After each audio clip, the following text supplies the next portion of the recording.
എനിക്ക് അയാളില്ലാതെ പറ്റത്തില്ല. ഞാൻ അയാളുടെ അടുത്തോട്ട് തിരിച്ചു പോയാലോന്ന് ആലോചിക്കുന്നു. എടി നീയല്ലേ പറഞ്ഞു അവൻ ഭയങ്കര ടോക്സിക് ആണ്, നിനക്ക് ഡിവോഴ്സ് വേണമെന്നൊക്കെ. പിന്നെ അവൻ്റെ അടുത്തേക്ക് തന്നെയാണ് ഇപ്പോൾ തിരിച്ചു പോകാൻ പോകുന്നത്. അതൊക്കെ ശരിയാ, പക്ഷേ അവിടെ നിന്ന് ഇങ്ങോട്ട് വന്നപ്പോൾ തൊട്ട് എനിക്ക് എന്തോ ആകെ ഒരു ബുദ്ധിമുട്ട്. ഞാനില്ലാതെ അയാൾ ഒരു നേരത്തെ ആഹാരം പോലും കഴിക്കത്തില്ല.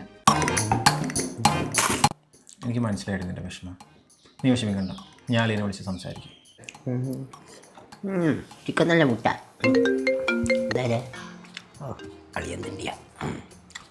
ഹലോ ഹലോ അളിയ, അവളെ അങ്ങോട്ട് വിടുന്ന കാര്യം? വേണ്ട വേണ്ട വേണ്ട, അവളെ ഇങ്ങോട്ട് വിടണ്ട. അല്ലളിയ, അവളില്ലാതെ അളിയൻ ഭക്ഷണം പോലും കഴിക്കത്തില്ലെന്നാ പറയുന്നത്. എന്ന് ആര് പറഞ്ഞു? ഇന്നിവിടെ ചിക്കനും ചോറും പപ്പടവാ. അവളില്ലാത്തതുകൊണ്ടൊരു സമാധാനമുണ്ട്. അത് അളിയൻ്റെ ഭാഗത്തല്ലേ തെറ്റ്? അളിയൻ ഗാർഹിക പീഡകനായതുകൊണ്ടല്ലേ അവൾ അവിടെ നിന്ന് ഇറങ്ങി പോകുന്നത്. ഗാർഹിക പീഡനോ? അവൾ ഇവിടുന്ന് ഇറങ്ങിപ്പോകാൻ നേരത്തെ എന്റെ മെഡില അബ്ലാങ്കട്ട അടിച്ച് തിരിച്ച് ആദം സപ്ലമായിട്ട് ഉമ്മ വെപ്പിച്ചാട്ടാ പോയത്, അറിയോ? എന്നിട്ട് ഞാൻ ഗാർഹിക പീഡകൻ. അവൾക്ക് എങ്ങനെ പറയാൻ തോന്നിയത്? എന്റെ അളിയ, അവൾ ഒരു ട്രിപ്പ് കൊണ്ടാൻ പറഞ്ഞല്ലേ അളിയൻ അവൾ ഇത്രയും പറഞ്ഞത്. ചന്ദ്രന് ട്രിപ്പ് കൊണ്ടുപോകാൻ പറയുന്നവളോട് ഞാൻ പിന്നെ എന്തോ പറയണം? അളിയൻ അറിയാലോ, എൻ്റെ പെങ്ങളായിട്ട് പറയുന്നതല്ല, അവളൊരു മരമണ്ണേ. അളിയൻ ക്ഷമി, ഈ ഒരു പ്രാവശ്യത്തേക്ക് വിട്. അളിയൻ എന്നിട്ട് എങ്ങനെയെങ്കിലും അവളെ തിരിച്ചു വിളിച്ചോ. ഇവിടെ നിന്ന് കഴിഞ്ഞാൽ ചിലവാളിയ. തിരിച്ചൊക്കെ വിളിക്കാം, പക്ഷേ ഇനി ട്രിപ്പ് പോകുന്ന പരിപാടിയൊന്നുമില്ല.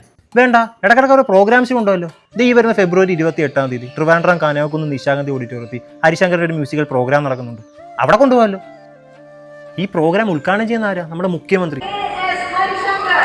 അത് മാത്രമല്ല, അക്ഷരമുറ്റം എന്ന് പറയുന്ന ഈ പ്രോഗ്രാമിന്റെ ബ്രാൻഡ് അംബാസിഡർ ആര്? നമ്മുടെ ലാലേട്ടൻ. ഇങ്ങനെയുള്ള ഒരു പരിപാടിക്ക് പോയില്ലേ പിന്നെ എങ്ങനെ? എന്നാ പിന്നെ ഒന്ന് പോയി കളയാം. മുഖ്യമന്ത്രി ഉണ്ടല്ലോ, എല്ലാരും ഒന്ന് കാണാമല്ലോ. ഇങ്ങനെ ഒരു പരിപാടി വരുമ്പോൾ അത് മിസ് ചെയ്യുന്നത് എങ്ങനെയാ? അളിയനും പോണം, പെങ്ങളും പോണം. നിങ്ങൾ രണ്ടുപേരും മാത്രമല്ല, അളിയനെ എല്ലാരെയും വിളിച്ചോ. ആരും ഈ പരിപാടി മിസ് ചെയ്യാൻ പാടില്ല.